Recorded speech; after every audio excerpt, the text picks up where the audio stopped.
Hello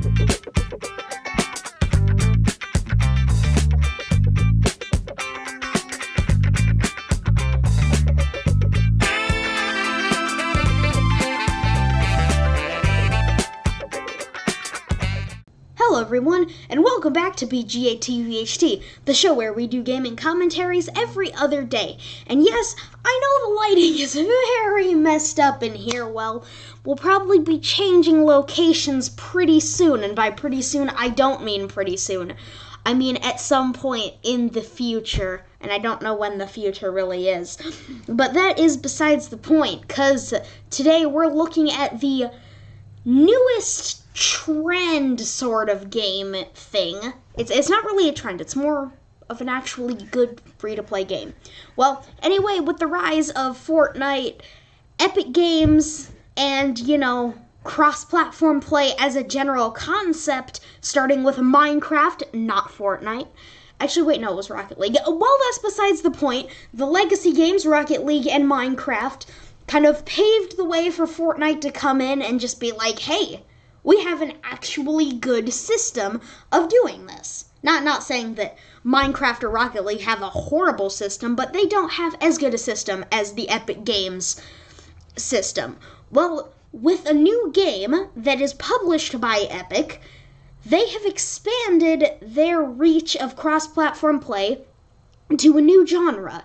The new game is called Dauntless, and it's like an action RPG sort of game that's also basically Monster Hunter, but much more simplified, free, has a battle pass, and overall is much more fun in general. It may not look as good, but it sure is easier on the eyes, and a more open space to be around in. So, today, we're going to be talking about my first impressions of Dauntless. Obviously, I have not gotten to the end game or anything yet, okay? So why is my tongue bloody? That's not good, okay? But, we're just going to be talking about my whole experiences with the game. Before we talk about the game itself, we must talk about the history of the game. And more than the history of the game, we must talk more about what happened last weekend. Okay, so Dauntless has been on PC a while. This is not a brand new game. In fact, if you look at the latest Hunt Pass, which is that game's Battle Pass, they're on Season 5, so this game's been around a while, but it certainly hasn't got as many players as it has now, especially with it being, a cross-platform game that's not Fortnite. And so, basically, it's the classic, our servers weren't ready for this story. You got all these people, like literally millions of people trying to get in your game, your little server farm over here going, oh crap, we can't hold all these people, and then just dying, literally dying for a few days actually, and it was pretty crazy. But eventually they got it all sorted out, and now people have turned to the issues of the main game, which actually are just kind of bugs and things they need to work out. But the first few days for this game were very rough times. It was not a pleasant time to try to play the game. I mean, the queues were saying 3 hours until they finally made the queues look at your positions instead of your, instead of the amount of time, because the amount of time was very wrong, while the queue position was actually accurate and was actually updating. So you could go from queue place 2,000 to 800 in a split second, and it would just be updated. But that was the first weekend. Next up, the story. So this game basically takes place in a place called the Shattered Isles, which is just a bunch of floating islands, I think. And there's this thing called the Maelstrom. I have no idea what it is yet. I'm not there yet. But it's like consuming stuff. And so you're basically, there are these behemoths, which are like the boss monsters in Monster Hunter, that are taking over the Shattered Isles, and you, as a hunter, are going out and, no, it's a slayer, frick. and you as a slayer are going out and killing a bunch of these behemoths to just prove that you own the Isles or something. I don't know. It's a weird story. It's probably more of it than I have unlocked so far, but you know, I'd say it's a decent-ish story. It's not horrible. It's not bad. It's just a story in general. So yeah, not really much else to say there. So next, gameplay. It's a fun game. I'll say that. There's a lot of deeper mechanics. I think there are combos. I believe there are combos. I have not experimented with combos. I haven't had to yet. And it's a very enjoyable experience if you know what you're doing. Now, there is this extremely steep curve, I think. Well, it's not extremely steep, but it's just a wall you hit that's like, whoa, okay. Because the first few behemoths you fight, you're like, wow, this game is actually really easy. Then you hit these two called the Skarn and the Shrike, and my god, they are like 10 times harder than anything you've fought so far. You're going to have a hard time beating them. But after you beat them the first time, they won't be as hard.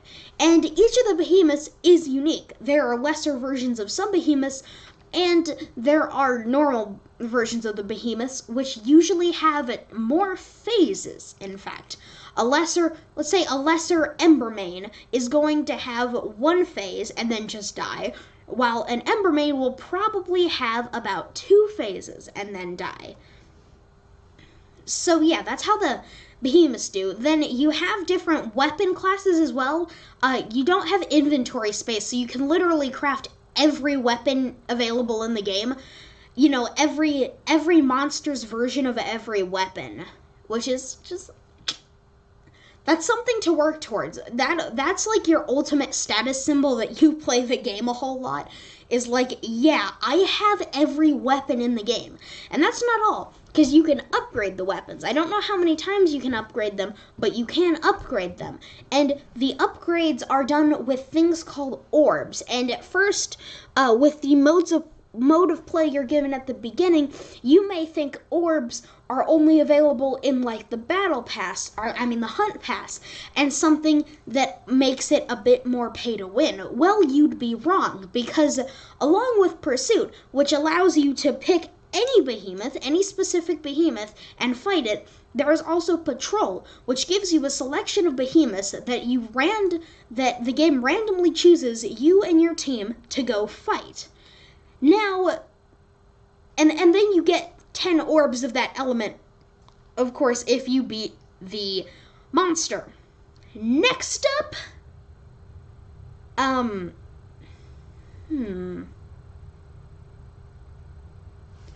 shoot, I don't know what's next up, but there'll be something. So, cosmetics. Like in Fortnite, this game has its own V-Buck-like currency, not rams, which is the stuff you use to make weapons. That's the, actual in-game currency. But there is a platinum, which you get 25 for... You get, 25 every few Battle Pass tiers. By the way, you can't buy the Battle Pass and then be able to get the next season. You need to pay more money for each season that comes around. Okay. So, yeah, there are cosmetics. I think you can attach cosmetics to different armors. That makes sense. Otherwise, what are you wearing? Because the armor itself, in its base form, looks pretty cool, but it looks even better if you have cosmetics on it. And these cosmetics come in the form of the Dauntless store, which allows you to buy, I think, packs of cosmetics, or something of the sort, but not exactly just not normal. So, yeah, that's it. I think that covers most of my first impressions of Dauntless. It's pretty cool. I haven't done all of it, but man, oh man, I am ready to play more, because it is such a fun game, and there's so many unique gameplay styles that you can choose from and try to do. So, I give this game right now about 8 out of 10. It's not the best, it's not the worst, it's not in the middle, but it's up there. So, I guess that's about it for this video, guys. If you enjoyed the video, please leave a like and subscribe. And this is Brandon from Big McLargy Gaming, signing out. Goodbye. Oh yes, and for the one of you who's been wondering where the rest of my Evers coin updates have been, well, there aren't going to be any more. I finished the book! Haha, yes. That's right, earlier today, I actually finished my book. It's gonna be great. I hope you see it on store shelves one day. Like, I actually hope you do. Like, really. I want you to see it. It's such a good book. It's going to be awesome. Especially once because right now I've just got a rough draft, but I will have more to do. I have a lot more work to do. I gotta refine it, and then maybe one day send it off to a publisher. Geez, that'll be the dream. But anyway, yeah, so here's the actual end of the video, guys. Goodbye.